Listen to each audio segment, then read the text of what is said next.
All right, everyone. Good evening. My name is Brandon Wells. I am one of the assistant program leads here in the Roanoke New River Valley chapter of Project Healing Waters. Tonight, we're tying a black foam beetle dry fly. And if you're lucky enough to receive materials from Kathy here on your screen, then hopefully you've received everything. We'll be working with black foam and then an orange hotspot or kind of indicator situation on top, some peacock herl, some rubber legs, and some black thread. So if you want to get those things ready to rock, please do so if you are tying along at home. I'm going to go over some announcements that we have as a program going forward. We have some pretty good news coming down the pike, which is great. Kathy, please jump in at any time if I do miss something. Okay. But I'll start with kind of the casting clinic and the guide clinic, the seminar. Both of those things are ready to rock. We're working on dates. Our program lead, Fred, who couldn't be here tonight, is finalizing dates, and we're going to pull the trigger on that shortly. So please stay tuned, watch your emails for that as the dates come out. We're also working on outdoor activities, re-engaging with our veterans and volunteers. We're looking right now at a location in Green Hill Park, just outdoors in one of the pavilions, picnic tables, setting up fly tying there, 20 or less at a time. If we do have more than 20 show up, then we'll just kind of space out and have two groups of 20 going, tying, and hopefully then throwing those items in the water. And so that's really encouraging because we can not only meet in person and slap backs, but also fish. So that's the best of both worlds there at Green Hill Park. If you're not familiar with the area, we can certainly turn you on to that place. It's a great stretch of water here in Salem. What else? I do know that we need waivers signed. So if you haven't signed a waiver yet that says you won't hold Healing Waters responsible for the coronavirus in the off chance that you do contract it at one of these events, please do so. They're being very strict about the legal side of things. All of that is digital now, and we send you an email and you sign your life away and send it back. But that just covers us as a program, covers Healing Waters as a 501c3, et cetera. So play their game, and we'll be able to meet in person as long as we have all those T's crossed and I's dotted. Kathy, what else do you have? I don't have much else. Well, one requirement is that when we do plan an outing, like if we decide to tie flies at Green Hill Park and that shelter, and we want 20 people, we invite 20 people, we have to record that in the CRM computer system that we have at least 2 to 3 days prior to the event, because our program manager has to approve that. And what she's doing is looking at all the waiver. Yes. And yeah, it'll be, that makes it a little bit more difficult, but that is their requirement. And I'm not sure that they're going to allow more than 20. I was thinking maybe, and of course we'd have to check with Fred on this, but if we have more than 20, we might have to do a second night. Okay. Right, maybe. Sure. Yeah. Today, I just got saw something on Facebook that outlines what's coming available. So I can go ahead and post that on our Facebook page and everybody can take a look at that. Great. Yeah, that would be super helpful. Thank you. Local store just opened up named Carter Fishing Company. Civilian guy who simply wants to shower greatness upon Healing Waters. His name's Jeremy Carter. He is a very experienced guide, fly tyer, fly fisherman, and has opened a shop very much like Mossy Creek, if you're familiar with the shop up there in Harrisonburg. Great gentleman to work with. Really wants to donate to us time and talent and also discounts. I mean, he's throwing the book at the local chapter, and I think he's going to try to get involved even bigger than that. So please, if it's something that you're got some free time, head on over to his shop. It's right here in Salem, and tell him you're with Healing Waters. And he's a great person, and I think he's really looking to help us in any way he can. So I just wanted to give him that shout out, because so far he's been really great and really trying to get involved as much as possible as he gets his shop off the ground. So that's Jeremy Carter. Again, black foam Beetle. I'm going to go through kind of some material prep with you first. I'm going to demonstrate kind of how to trim your foam, unless you have a fancy foam punch. I know some people get real into these black foam Beetles and they buy kind of cookie cutter looking devices that punch the foam out. I haven't quite risen to that level of tying yet, so I simply use scissors, and I'll demonstrate the shape that I cut out, and then I'll switch over to the zoomed in view of the hook and the vise. Again, it's black thread, black foam, some like a chartreuse or orange hotspot for the top of the Beetle so you can see it, peacock herl, and rubber legs. So what you probably got in your kit from Kathy is a strip of foam, much like this, maybe 2 millimeters. And what I did is I snipped off about 2 inches of that, maybe 1.5 inches. And then I just put a nice tapered tie-in point onto that. And so that's something you can do now. And we're going to lay that on the shank and then work from the bend of the hook forward. So I will give you guys time to prep those materials. And I'll switch over to my other camera here so we can get a real good view of the hook. And there. All right, how's that look? Pretty good, pretty good. All right, so I've started my thread on there. It is 140 denier, black thread. I have been experimenting a little bit with the spin of the thread. So I'm going to kind of go into that tonight, how spinning or otherwise unspinning your thread can really make a difference with this fly. And I'll go into that here shortly. If you haven't crushed the barb yet, please do so. I took a set of pliers and filed down the tip there so it's nice and flat and flush. And then I just lay that across and give it a little something, and just knocks that barb off. We really do try to make the catching experience as peaceful as possible for the fish, and having that barb gone is certainly beneficial. So if you've prepped your slice of foam now, you're going to take that tapered end and just kind of lay it on your hook shank. And we're going to tie our way backwards from here. And at this point is when I recommend that you do a clockwise spin to your bobbin. And so what that's going to do is that's going to make your thread a bit wider. If I do a counterclockwise spin, those fibers tend to get real tight, and you have a better chance of slicing your foam, which you don't want to do. So I'm going to let it go clockwise until it gets its widest, right about there. And that's just a little something that helps me to not have as big a chance of cutting my foam. And we'll just work our way back on this.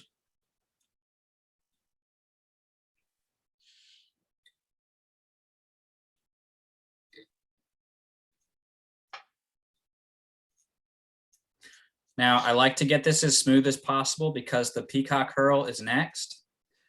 And so I really crank it down so that the peacock herl will wrap around that as smooth as possible. So we'll be tying that in next.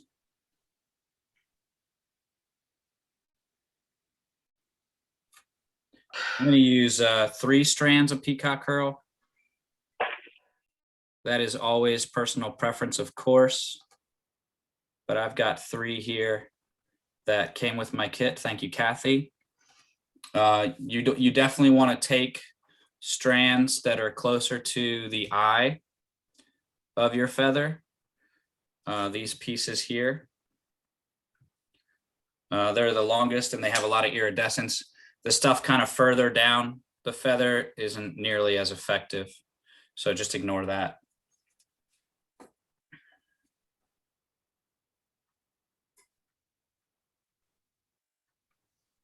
All right, I'm gonna run my thread back to the tie-in point now and lay my peacock herl down, capture that, and work it back to where my foam left off.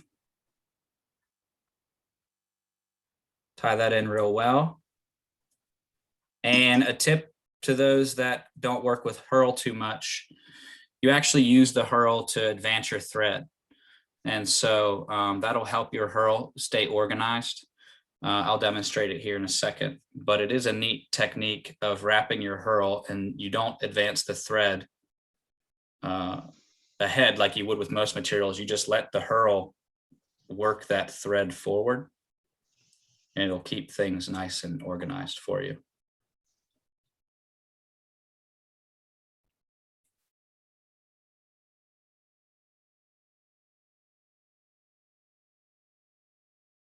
All right, let's close that off.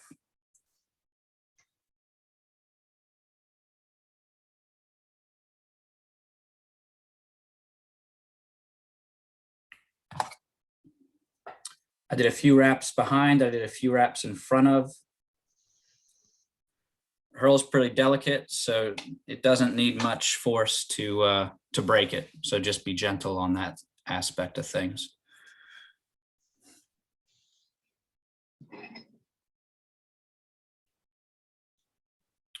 I'm gonna run my thread back maybe a hook eye gap behind the eye of the hook.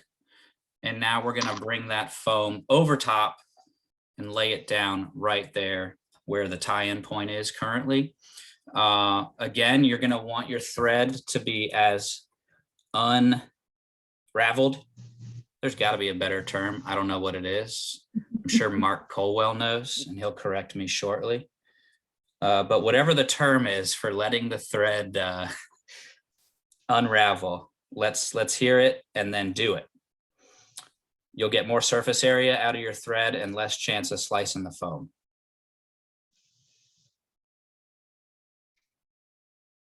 So I'm waiting for that to open up there.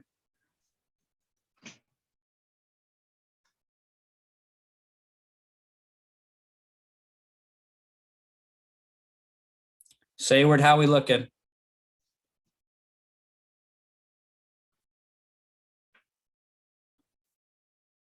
Okay, we tied in the, do we take the feathers up?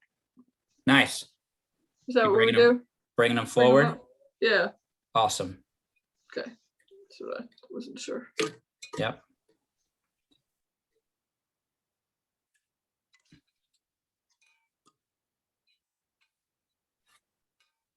All right, I've got a nice wide thread now, so I'm going to bring my foam forward and just lay it down there, and then just take some pretty gentle wraps at first, and then get them progressively tighter till you get that nice shell back looking situation of a beetle.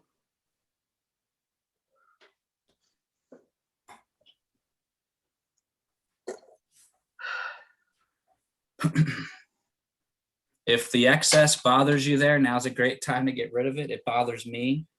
So I'm just gonna trim it off. Totally personal preference here. But I also like to round the edges to make it more beetly. Watch your thread when you're slicing and dicing this close.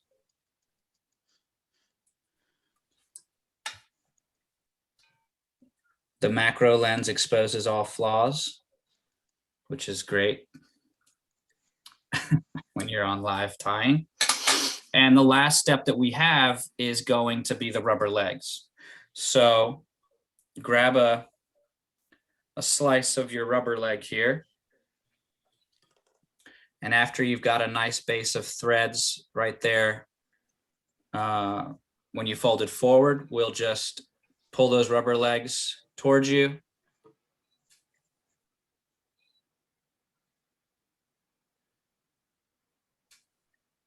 And do a couple wraps.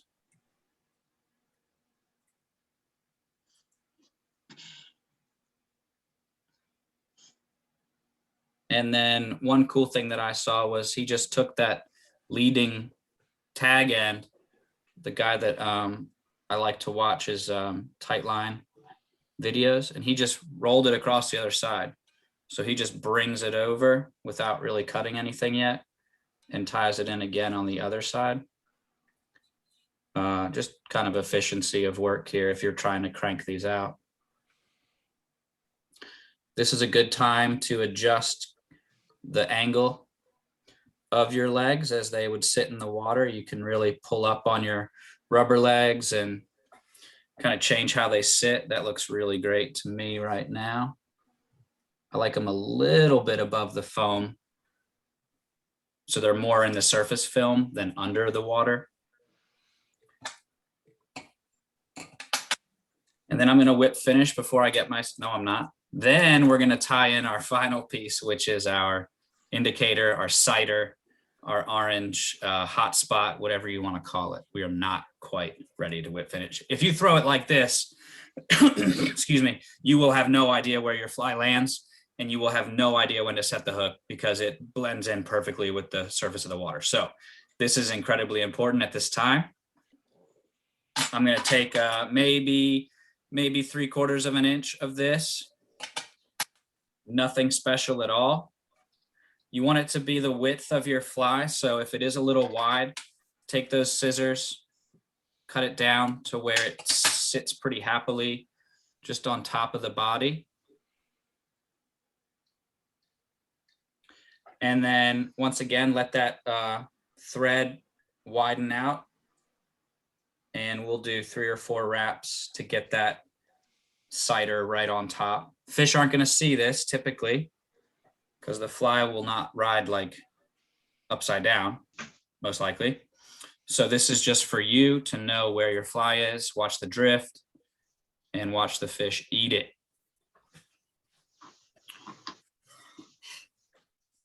All right, now whip finish, and then we'll get to making this thing look just right.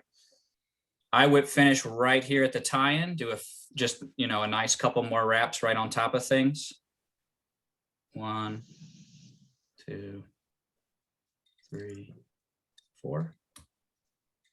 Get that nice and tight.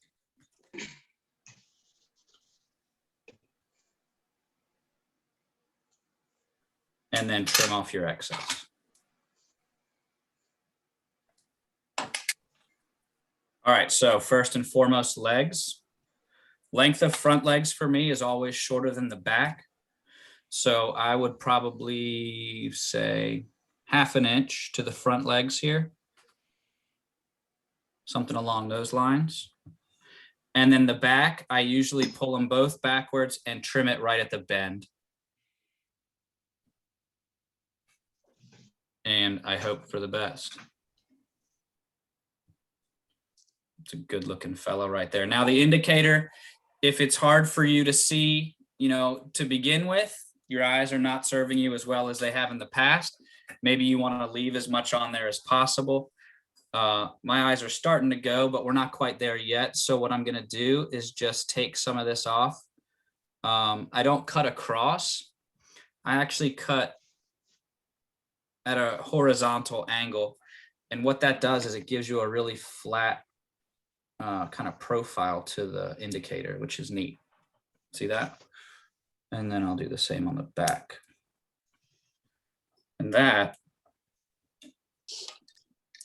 is a fantastic looking beetle that will catch fish.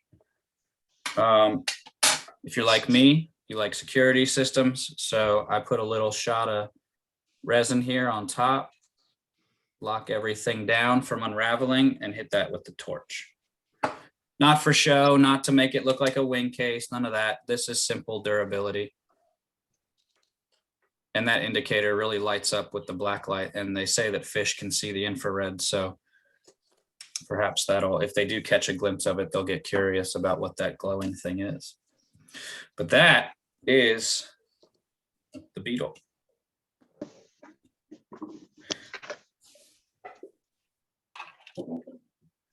Any questions? Anything I need to go back over perhaps, or otherwise discuss? Could Could you just go through the legs again?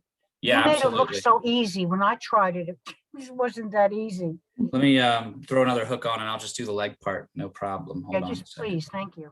Sure.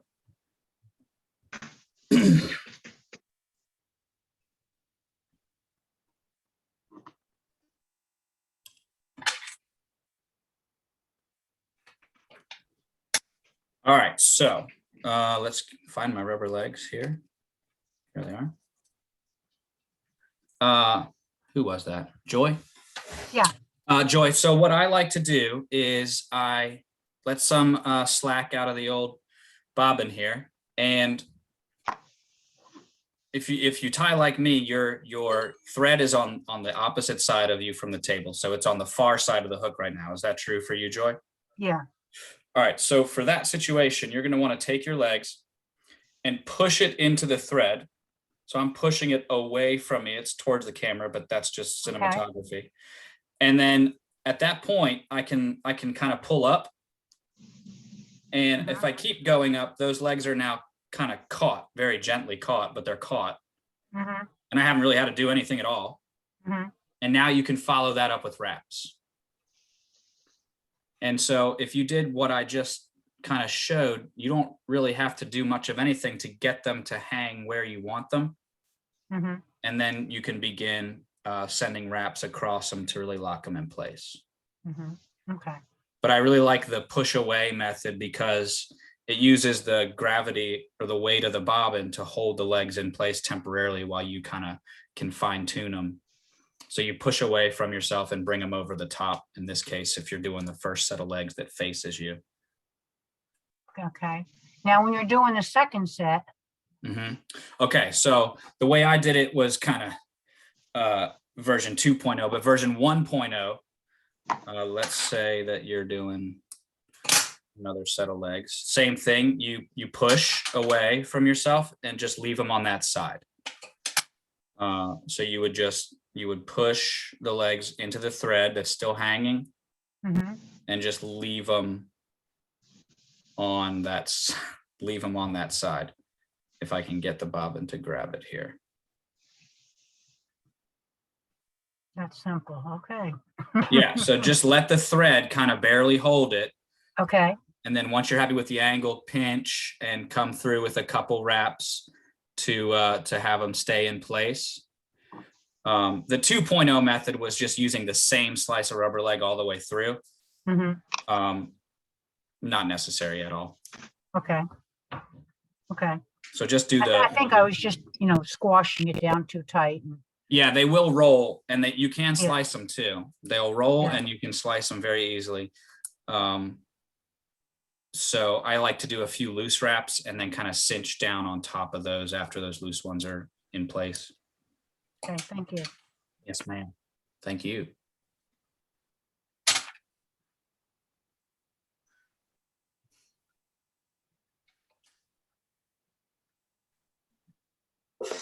What do we call this fly? I feel like it's got the makings of something. Water walker.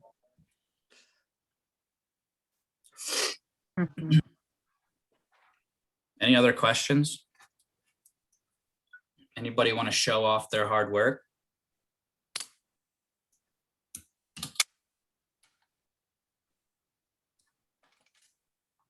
Yeah, this is the water walker now.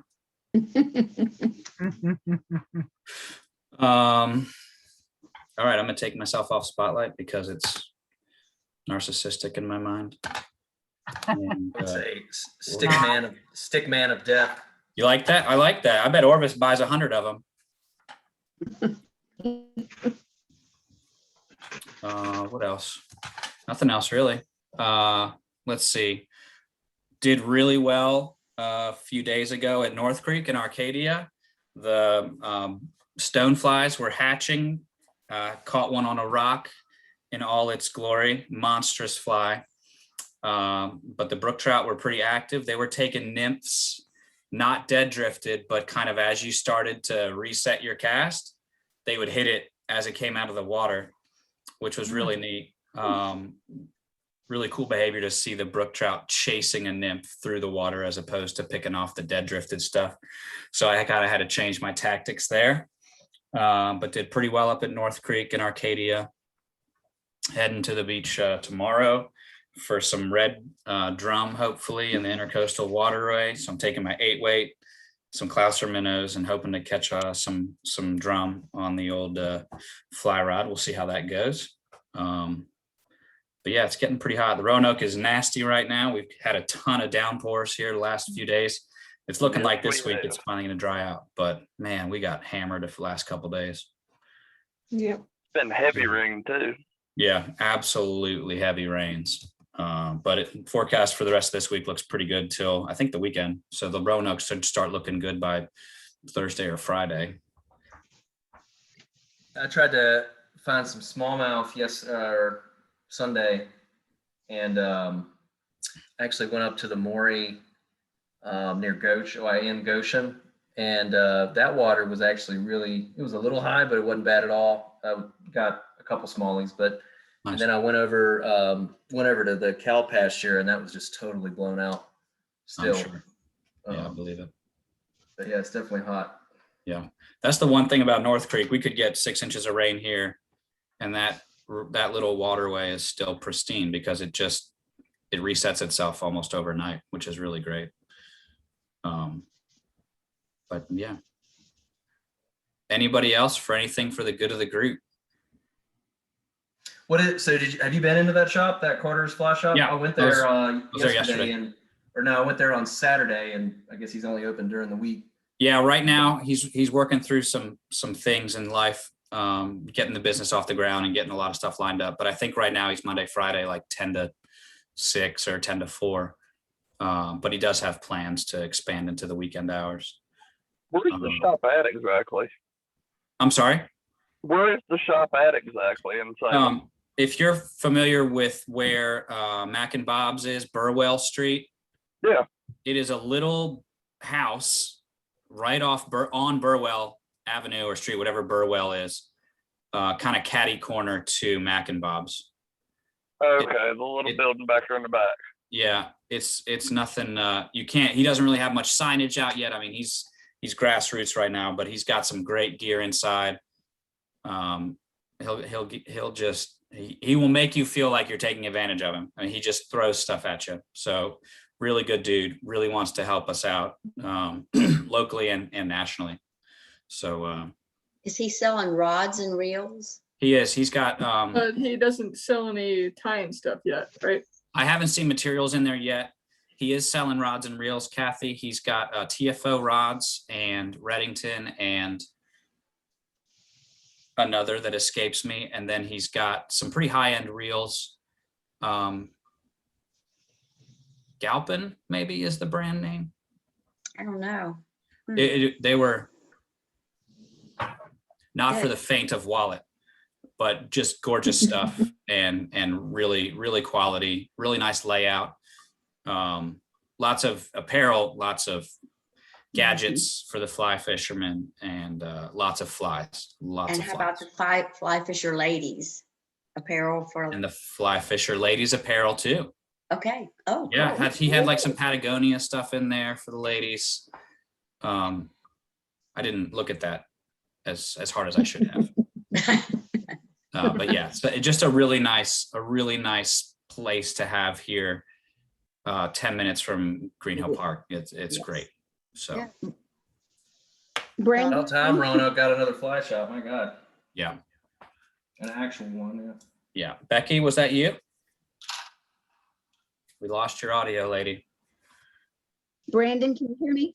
Yeah, go I ahead. was just- he's going to have, he's going to start carrying tying materials in the fall, he said. Excellent. That's great. Okay. Yeah, I think he said either 10 or 20% discounts for Healing Waters participants, volunteers. He's just a good dude. And even if you try to refuse the discount, he won't let you. So he's got those fly line lens or sunglass holders. I fell for one of those. Oh, the fly vines. Oh, I love them. Yeah, They Yeah. do like Yeah, bracelets see, and stuff. just like that. So definitely stop by. He'll throw stickers at you. He gave me a hoodie for fishing, like that synthetic material hoodie. It says Carter Fishing Company. He's giving them out as marketing stuff. So definitely stop by. So where did you get that sage hat, Brandon? The sage hat was purchased by me on Amazon. Oh, cool. Nothing special, but it's very nice. Oh, Are I've you got a company shout out. If people want to Google Alpine Leisure Company, they're a veteran-owned group, and they sell. They don't have a whole lot of stuff. They've got like hats, and they've got bags, like waterproof backpacks, and they do a lot of camera stuff with fly fishing. But you get like a 15% discount if you're a veteran there. Alpine Leisure Company. Got Nice. some pretty cool stuff. Okay. All right. Well, I'm going to stop recording.